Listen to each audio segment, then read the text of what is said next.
Kalau di luar tugas utama sebagai menteri, sebagai profesional, kesibukannya apa? Hobinya apa ini, Pak? Enggak, saya hobi baca, nonton. Saya banyak ngabisin waktu saya di rumah untuk baca, lihat apa TV, nonton sosial media dan sebagainya gitulah. Kalau untuk Karena saya selalu ingin tahu banyak hal. kalau untuk bacaannya apa, Pak? Apa aja, Apa aja? apa aja, terutama media, terutama juga beberapa buku gitu. Gitu. Kalau untuk nonton apa tadi? Apa Film kita ya, film-film kalau weekend Sabtu Minggu kita nonton film. Sukanya Dulu film waktu apa, Covid Pak? drakor, sekarang udah enggak. Drakor bisa deh. Waktu Covid 2020 saya tergila-gila drakor. Ada judul yang paling berkesan, Pak? Ada banyak. Apa tuh misalnya? Apa? Ada kalau di Netflix banyak lah. Apa? Saya banyak nonton Netflix ya. Crash Saya sebutin. Landing? Ya, Crash Landing. Oh. Itu film bagus tuh. Sayang dia nggak dilanjutin. Korea ini payah. Udah bagus bukan dilanjutin ya. Dia memang nggak panjang-panjang kayak Di sinetron kita, Pak. Enggak, Beda. kalau Hollywood kan dia panjang-panjangin. Tapi dari situlah tahun 2020 saya jadi tahu. Ternyata 90% penulis skenario drakor itu perempuan. Oke. Jadi melo, Pak ya? Bukan, Oh, Pak. woman side. Oh iya. Jadi selalu ceritanya tuh pasti dia berpihak ke perempuan. Nah, Gitu. itu tidak bisa dipungkiri, Pak. Ya? Kalau setelah saya tahun 2020-2021 waktu Covid itu dia di drakor. Oh. Nah 90% sutradara drakor laki-laki. Tapi penulis skenarionya Perempuan. 90% perempuan. Kalau lihat drakor, oh dia kok terlalu pro perempuan ya, karena penulis. Karena penulisnya perempuan. Kalau untuk series Indonesia, apakah nonton juga, Pak? Ya banyak lah beberapa film. Nggak enak maksudnya saya sebutin nih film-filmnya kan. KKN bagus, KKN Desa Penari. Oh gitu ya. Bagus. Terus ini apa? Filmnya si itu siapa? Layangan putus, Pak? Gadis Kretek. juga Gadis bagus. Kretek ya. Oke. Banyak lah. Banyak ya. Jadi maksud saya film kita juga nggak kalah Nggak kalau kalah. Bagus. disandingkan dengan Seniman-seniman kita, sineas-sineas kita, artis kita, nggak kalah lah. nggak kalah ya. Bisa bersaing juga Bisa, dengan bisa. mereka. Tinggal bagaimana mengeksplorasi kekayaan cerita. Ya.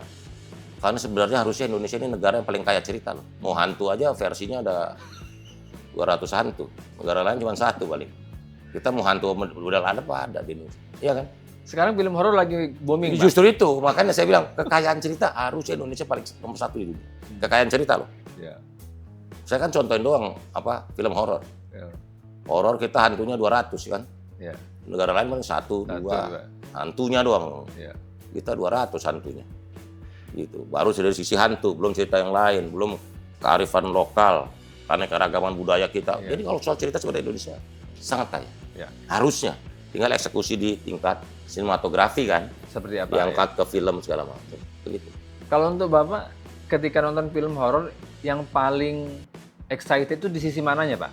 Ketawa sih kalau nonton film horor. Saya bilang kalau saya serem berarti jago yang bikin filmnya. Oh gitu. Tapi terus terang saya lebih banyak ketawa nonton film horor Indonesia. Artinya ya udahlah, namanya menakut-nakutin kayak dulu kita kalau Iya. satu tempat ada permainan rumah hantu ya. Iya. Ada kuntilanak. Ada pocongnya ya. Iya kan? Itu tadi saya suka gituin, kurang serem lu saya gitu. Apakah sudah ada film yang membuat Bapak serem? Enggak ada. Nggak ada. Enggak ada. Oh. Enggak ada. Saya bukan nonton film horor Indonesia itu buat ketawa, bukan buat lucu-lucu aja. Karena setan-setan Indonesia lucu-lucu. Oh lucu-lucu ya, Pak? Tidak ada yang serem, Pak? Bukan. Dia berusaha menyeramkan diri. Oh gitu. Padahal nggak serem juga. Ini kritikan tajam untuk sineas kita, Pak? Enggak juga. Ini kan tergantung perspektif melihat Iya. hantu Oh. di Indonesia. Kalau saya buat hantu ketawain, kurang serem lu. Kita ngeledekin gitu. Berarti mainnya kurang jauh, Pak ya? Enggak. Misalnya mau sundel bolong, mau apa, mau suster ngesot, kan lucu-lucu Iya. jenis hantunya, iya kan? Ya kita buat ketawa-ketawa aja, makanya dia harus lebih serem gitu. Kurang serem menurut saya sih, Kurang serem ya, Pak? agak lucu, cenderung lucu. Gitu. Oke, Pak. Kalau untuk olahraga, apa yang Bapak lakukan? Sepak bola saya suka, Oke. semua olahraga saya suka. Saya suka nonton ya. Saya penggemar olahraga, suka sepak bola sama tinju. Tinju. Kalau buat tontonan, sepak bola sama tinju. Tinju. Kalau untuk sepak bola, klub apa yang disukai? Barcelona. Barcelona. Semua bajunya Barcelona lengkap saya di rumah. Komplit ya Pak ya. Sama Liverpool kalau Inggris. Ya. Kalau Karena untuk pemainnya siapa yang digemari? banyak. Messi dulu saya Messi. suka, Mbappe saya suka, Xabi Alonso saya juga suka. Kalau Liverpool?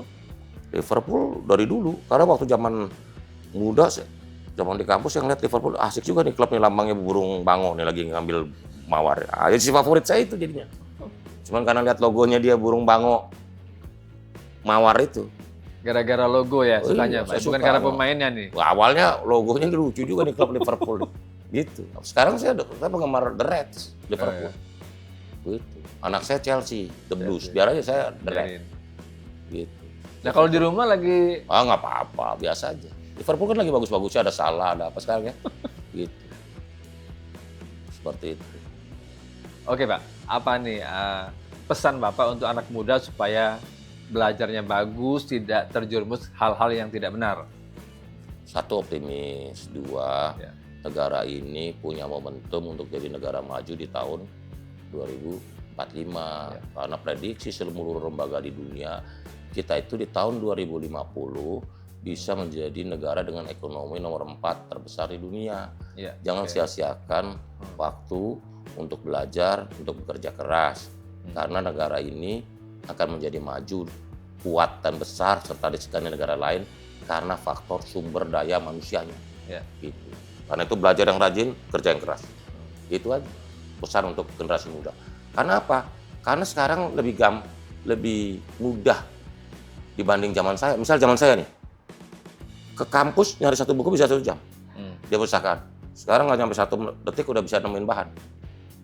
Langsung searching dapat. Searching dapat bahannya, baca. Jadi menurut saya begini, harusnya 10 kali lipat. Ya. Generasi saya ini lebih cerdas dari generasi sebelumnya. Jadi tidak perlu takut bersaing dengan Enggak, orang kita luar. punya kemampuan. Orang Indonesia harus optimis. Kita ini bangsa pejuang dan petarung. Nah, gitu. Siap, terima kasih. Semoga ini menginspirasi pembaca dan penonton Voice of Indonesia.